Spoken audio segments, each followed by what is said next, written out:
I watched most of the debate last night. I had to stop every once in a while to do a video because it's like, can you believe it? So I had to go back, and it took a while, but I watched most of the debate as it was happening to begin with. But there's the one thing I see that poor guy talked about today. He's like, yeah, she has only 4 sentences that she says. So what I did, just watching this and seeing it again, I said, there's Martin Diamond's book. It's called The Founding of the Democratic Republic. That's Martin Diamond. Look, used from the SBS bookstore or whatever the hell it was.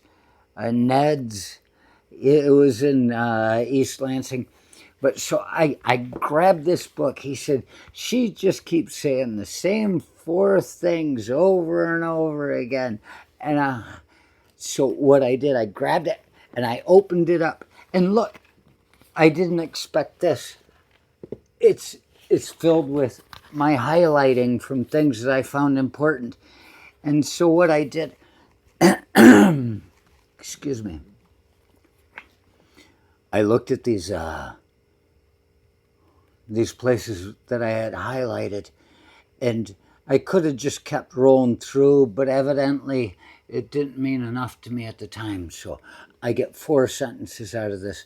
One of them is another sentence because there's a comma, and it creates a whole new sentence. So, you know, I want to read this to you, and then I want to read what he said after he said she just reads like 4 things. So that poor guy, let's imagine what 4 sentences she might be saying out of Martin Diamond's book, The Founding of the Democratic Republic. It's a Judas reading. Thus, the separation of powers must also mix the powers sufficiently so that each branch can resist the encroachments of the others, and especially so that presidents and judges will have the constitutional means to resist legislative encroachment.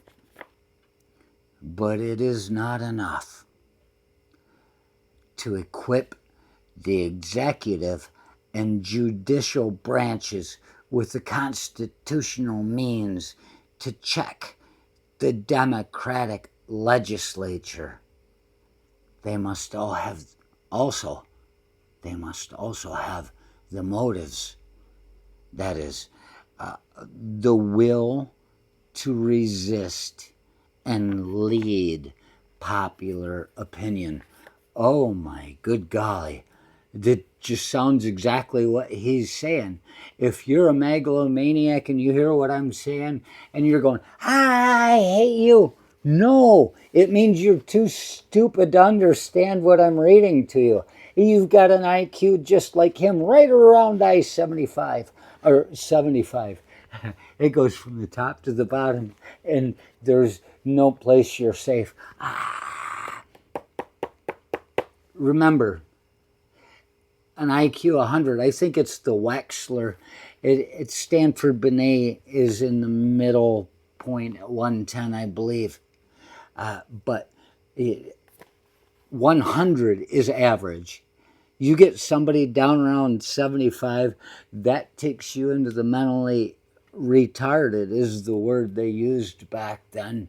But if you can't see that this is what he should have been reading because it's saying everything he wants to say, you can't trust this guy.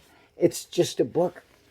But instead of reading this wondrous statement, oh my God, they must also have the motives, that is the will to resist and lead popular opinion. It's everything they want to say. Instead, he says, Run, Spot, run.